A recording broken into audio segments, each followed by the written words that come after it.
Quranic Snapshots, illustrated reflections on an ayah a day, and a structure to support your own Quran journaling. Juz 25, and today's verse is from Surah Shu'ara, ayah 23. قُلْ لَا أَسْأَلُكُمْ عَلَيْهِ أَجْرًا إِلَّا الْمَوَدَّةَ فِي الْقُرْبَى. Say, I ask no reward from you for this, except the love of my near relatives. Imagine someone does something to help you or gives you a gift. Our natural response is to thank them.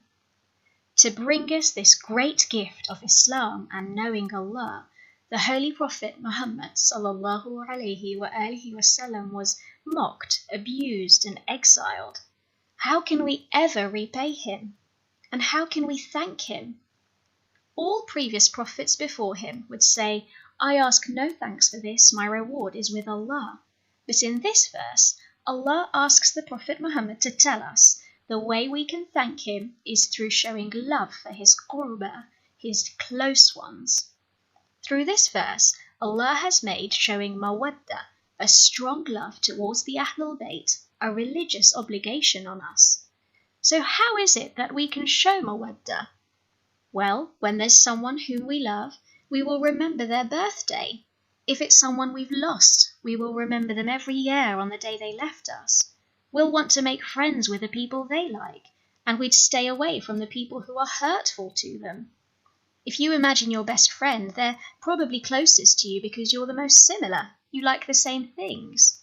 So if we are to show love for the Ahlul Bayt, we too need to like the things that they did, and to stay away from the things that displease them. I need to match my likes, dislikes, and behaviours to theirs. But when the Holy Prophet ﷺ asks us to love his Ahlul Bayt, that too is entirely for our own benefit, not his.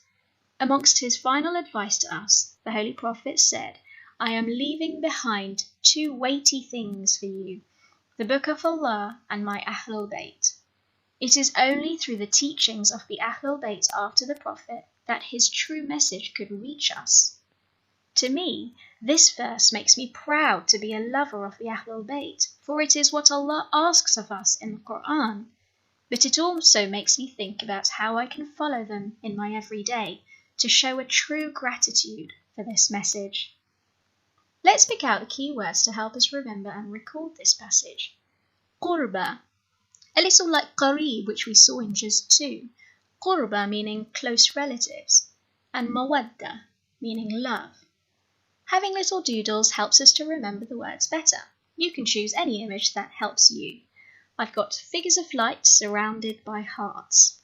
Lay yours out however you like. I record the Juz number as a title at the top, and I like to write the verse in both Arabic and English. Down here I've got our key words to help me remember the verse. The most important part, I think, is a space for you to write your own reflection on the verse and what it means to you. And the intention part is for our own personal takeaway, a practical step that we can make to apply this verse. So go ahead and jot down today's passage however you like, remembering to put in your keywords and little doodles to make it easier to remember. It would be amazing if we can use this space to inspire each other. Share your Quranic notes in the comments below, and inshallah we can all learn together.